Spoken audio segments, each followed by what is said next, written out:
인도를 예를 드셨는데 인도의 경우에 뭐 시장의 크기나 뭐 여러 가지 경제적 기회 덕분에 어떤 전략적 가치가 있다고 말씀을 해주셨는데 그렇다면 우리나라의 전략적 가치는 과연 무엇이 될 수 있을까에 대해서 질문을 하나 드리고 싶고요. 그 다음에 이 반도 세력론이라는 게 결국에 해양 세력과 대륙 세력의 어느 편에도 서지 않는다라는 어떤 기조를 갖고 있는 것으로 제가 얘기를 했는데 지금 우리나라가 지금 미국이 주던 칩포 동맹에 지금 들어가느냐 마느냐로 굉장히 얘기가 많은데 이 칩포 동맹에 들어가게 되면 우리나라가 해양 세력의 편에 확실하게 서는 어떤 입장을 표명하게 되는데 이 칩포 동맹의 가입에 대해서도 어떻게 생각하시는지 짧게 의견 들어보고 싶습니다. 감사합니다.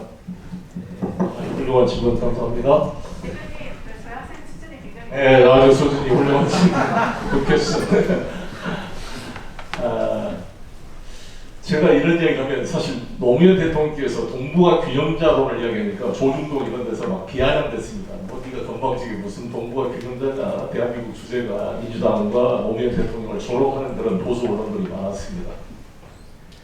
그렇게 비겁하게 양다리를 치다가 미국한테 미움받아서 어쩔래? 막 이런 식 분위기 있잖아요. 확실하게 충성했고 미국한테 충성해야지 왜 중국하고 미국 사이에서 양다리 끼고 이런 기회적 패를 용납될 수 없다 이런 칼럼이 조중동에 무수히 쏟아져 나옵니다. 사실 지금 청와대에 있는 일부 윤석열 대통령 참모들도 그런 생각하시는 분들이 있는 것으로 알고 있습니다. 과연 그럴까요?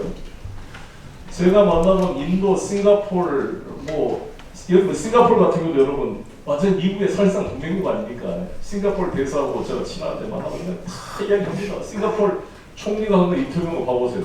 절대 우리는 중국 고립 여기에 참여할 수 없다. 그리고 미중 간에 서로 타협해야 한다는 이야기를 하고 있습니다. 미국과 중국 중에 하나를 선택해라. 그런다면 우리 미국을 선택할 수밖에 없다고 제 책에도 그렇게 써놨고 제가 초선 때부터 일관되게 이렇게 해놨습니다. 중국과의 경제 협력이 강화되면 강화될수록 우리 미국과의 관계는 더 중요해진다 이런 얘기했습니다. 왜? 체크앤 밸런스가 필요하니까. 우리가 중국이 좋고 미국이 나쁘고 미국이 좋고 중국이 나쁘고 이런 이론론의 문제가 아니잖아요. 뭐든지 다 자신들의 국가 이익이 우선 아닙니까? 원교 근공이라는 말 있잖아요. 먼 나라인 미국과의 협력을 통해 가까운 나라의 영토적 야욕이나 이로부터 잘 견제를 해야 됩니다. 우리가 중국과 잘 지내야 되지만 중국이 힘을 키우면 언제든지 또 마음대로 갑질을 할 수가 있는 거 아니겠어요? 일본도 마찬가지입니다.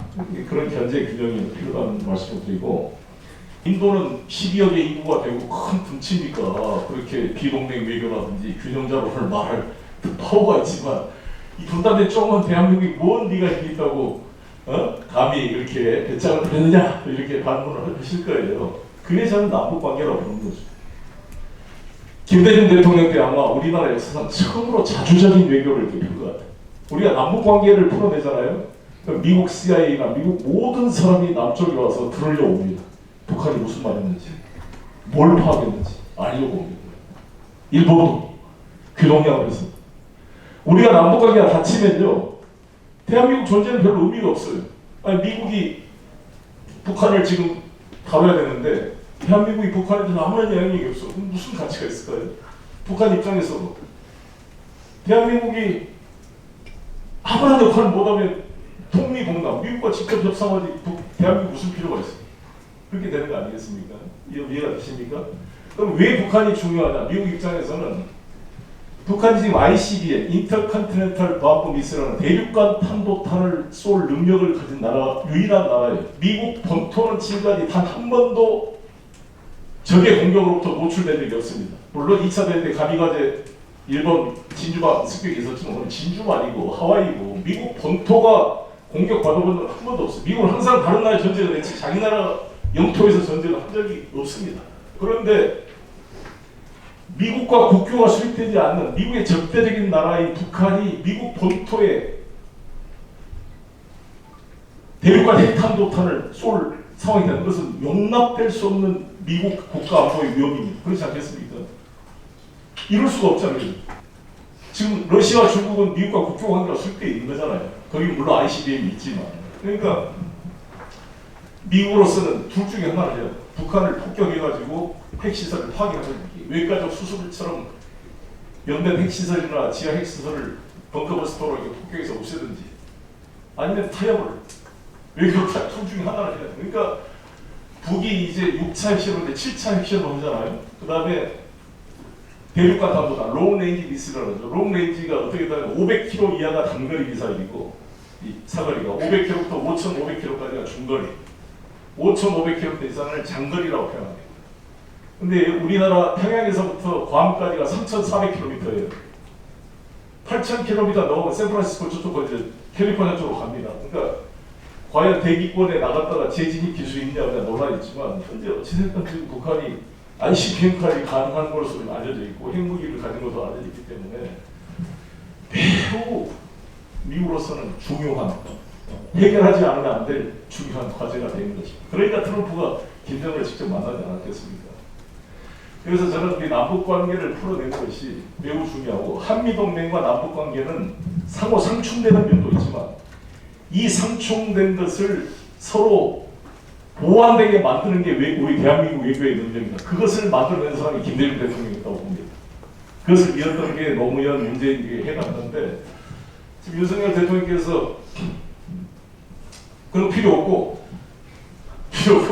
오로지 미국, 일본하고 하면 된다. 미국, 일본 하는 것은 필요 조건은 되지만 충분 조건은 되기 어렵다고. 북한 문제를 풀어가는데. 그리고 생각해 보십시오. 군사적으로만 보더라도 북한이 남침을 했을 경우에 소련과 중국이 도와줬으니까 남침이 가능했지. 소련, 중국이 안 도와주면 북한 힘으로 지금 GDP 50분의 1밖에 안 될 뿐만 아니라 그 낡은 그 재래식 무기 우리를 침략할 수가 없어. 6.25 때 하더라도 T-34 탱크부터 훨씬 무장이 우리보다 훌륭했지만 지금은 핵무기 빼놓고는 사실 이런 일반 재래식 무기가 우리하고 비교가 안 됩니다. 비행기 저기 뭐 3,400대 된다 그러지만 우리 F-35 여기 하나 뜨면 1대 100으로 깨질 거예요. 무중력에서. 그러니까 게임이 안 되는데 그거라도 중국, 러시아가 우리 대한민국과의 전략적 동반자 관계를 맺고 있으면 북한이 더 침략을 못하죠. 왜냐하면 바로 배후에 중국과 러시아가 만약에 공격에 들어오면 북한이 후방이 다 뚫리는데 어떻게 남쪽으로 내려올 수 있겠어요. 그러니까 오히려 중러와의 관계를 잘 풀어내고 남북 관계를 풀어내는 게 충분 조건이 되는 거다.